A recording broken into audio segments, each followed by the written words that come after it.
Hello everyone, my name is Derek, a dietitian, and welcome to the game, the GI Low! And in this game, you have to choose which food is low in GI.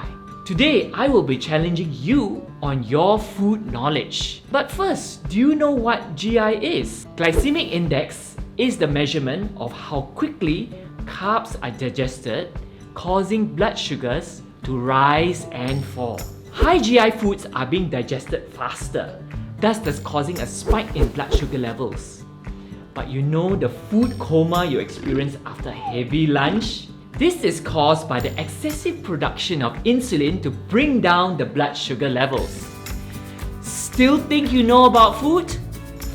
Alright, grab a pen and paper and note down the GI values. We have a total of 5 rounds to go. And here we go! By consuming the same amount of watermelon and apple, which fruit has the lowest GI? Even though it has 90% water, the watermelon contains sugars which are easily digested, whereas the apple is rich in certain sugars that are more slowly absorbed by the body. Watermelon may be high in GI, but they do have other nutritional benefits, so remember to take the fruit rather than the juice, which has no fiber. Apple wins. Next up, we have white rice and brown rice, which has the lower GI. Brown rice contains bran and germ, which are high in dietary fiber, and that makes digestion slower, whereas white rice is refined and left with just the endosperm, which has a high amount of starch, and thus the difference in GI. Brown rice wins. Which do you think is the lowest in GI?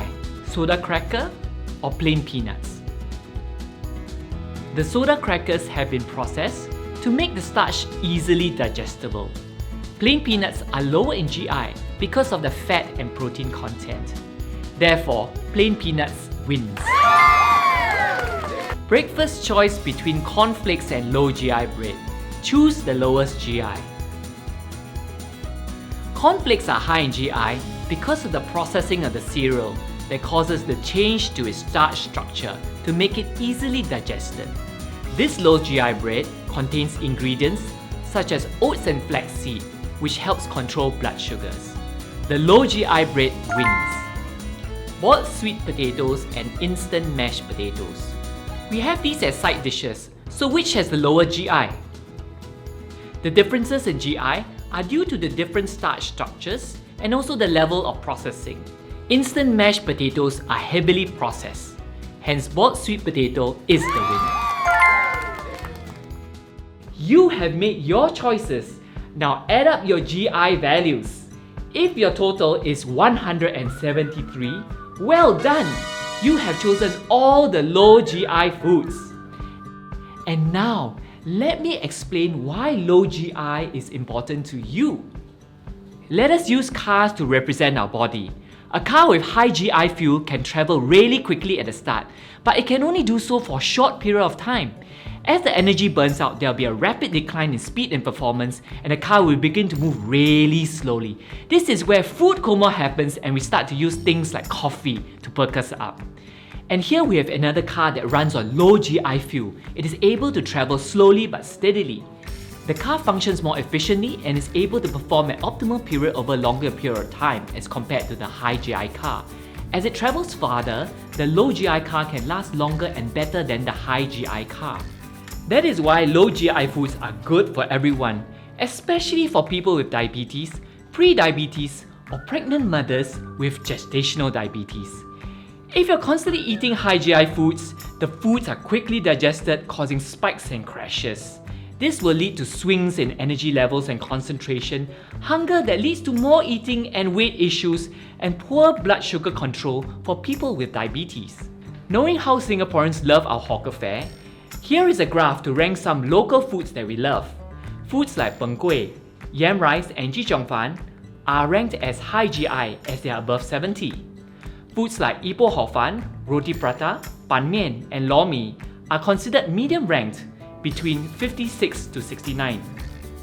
Low GI foods are ranked at 55 and below, such as black sesame paste, pork chives dumpling and low GI bread.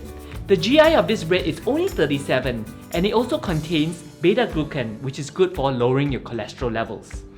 It is good advice to incorporate a low GI food in every meal. And if you're cooking at home, you can certainly have good control over the GI of your meals.